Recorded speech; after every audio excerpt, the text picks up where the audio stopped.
Equestrian Ninja Girls. Written by Wildcard 25. Trouble in the making. The next morning, the girls were up and about getting themselves ready before they would meet up with April and Casey before heading back into the sewer to see the turtles.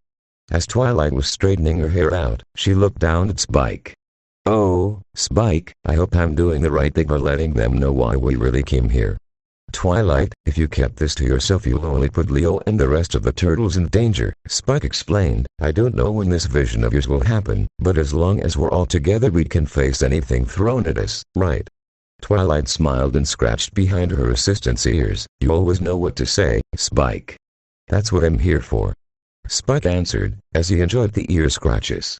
After the girls were gathered together, they exited the hotel and saw April and Casey were already waiting for them. "Morning, girls," April greeted them. "Morning, Casey." April. Twilight greeted them. "You girls ready to go?" Casey asked. "You betcha." Pinky nodded. "Then come on," April said, as the group hurried off. As they started walking, they were unaware that the Deslings were watching them, and were determined to find out where they go. As the trio trailed the group, they made sure to keep their distance and not lose the trail. They peeked around a corner before watching the Rainbooms and their two new friends go down into the sewer before closing the lid. "All right, come on," Adagio said, as they went to the same sewer lid. "Let's go." "You're serious about going down into the sewer?" Arya asked. "Adagio, this is disgusting." Adagio growled at her fellow Scion's attitude. "We don't have time for this, Arya. Now come on or we'll lose them." "Maybe we should have worn different clothes before going down into the sewer," Sonata suggested. Adagio was at her wit's end. "Will you hurry up?" She opened the lid, and they climbed down. When they reached the bottom, Arya plugged her nose. "Smells worse than Sonata's feet." "Hey, my feet don't smell," Sonata argued. "Besides, have you smelled yours lately?" The two started slapping each other's hands pitifully, until Adagio growled, "Knock it off and follow me." "Do you even know where to go?" Arya asked. "They can't have gone far," Adagio said, as she led her fellow Scions through the sewer system. Meanwhile the Rainbooms and their friends who already arrived at the turtles' lair saw the turtles were nowhere to be seen. "Where are they?" Applejack asked. "Probably getting in their morning training," Casey answered. "Come on, but try and keep quiet," April whispered, as they went to the training hall. They peeked in and saw the turtles were indeed in the middle of training with Splinter watching. The girls and Spike watched, looking fascinated on how each of the turtles trained for combat, from Donnie's analyzing, Mikey's improvisation, Leo's quick thinking, and Rex's act before thinking strategy. After witnessing their fight against the Footbats last night, they knew the turtles were stronger than they looked. In the end Leo was the last one standing, even if Ref was willing to go insane just to beat his brother. "Yama," Splinter announced, as the turtles' training was done. The sliding door opened, as the group stepped in. That was a wonderful display. Rarity said in awe. "You guys looked awesome," Rainbow added. "You saw that?" Donnie asked. "Sure did." Pinky nodded.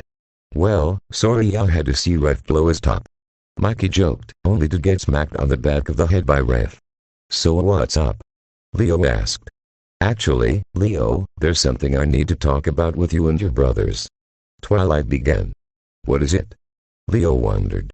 Twilight looked nervous. "It's really kind of hard to say. Perhaps you should start at the beginning," Splinter suggested. "Okay. The real reason Spike and I came back to this world is because of the turtles," Twilight explained. "Because of us?" Donnie asked. "What do you mean?" Mikey inquired. "You see, I sort of saw Leo in a dream I had." "You saw me in a dream?" Leo asked, feeling a bit flustered. "Huh?" Ref called. "I was right." "Right about what?" Sunset asked in confusion. Twilight as Ref was cut off by Leo, who shoved him aside. "It's nothing." "So you saw me in a dream, Twilight?" "Yes, but I think it was really a vision." "A vision?" Casey asked. "Yes, I was with Leo and he was defending me. Then this strange guy showed up." "Who?" Ref asked. "He was decked out in armor covered in blades." The turtles gasped. "Shredder." "Shredder?" the Rainbooms asked. "Couldn't be anybody else," Leo replied. "Yeah, I mean, who else wears bladed armor?" Ref asked sarcastically, but Mikey was willing to answer, only for Ref to stop him. "Sarcasm, Mikey." "Who's the Shredder?" Applejack asked. And why was this robot ninjas attacking you guys last night? Spike asked. The turtles and two humans turned to Splinter, who sighed, that is another part of my story I have not told you.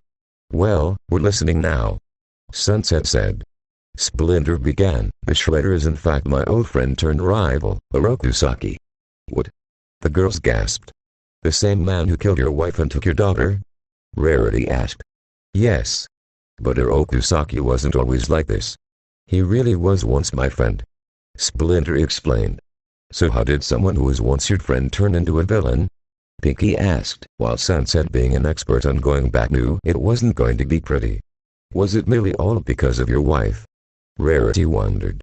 Splinter shook his head. This was due to more than just a rivalry over Tangshan. The big feud between both Hamato and Foot Clans lasted for centuries.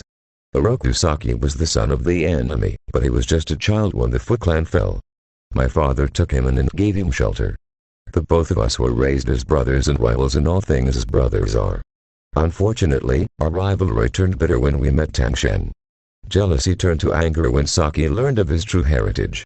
He swore vengeance and rebuilt the Foot Clan, taking on the name of Shredder. And you know what he did next? Leo spoke. When he discovered Splinter was alive and in New York, he came all this way to find him. Since then we've had a lot of confrontations with him, more dangerous after the other.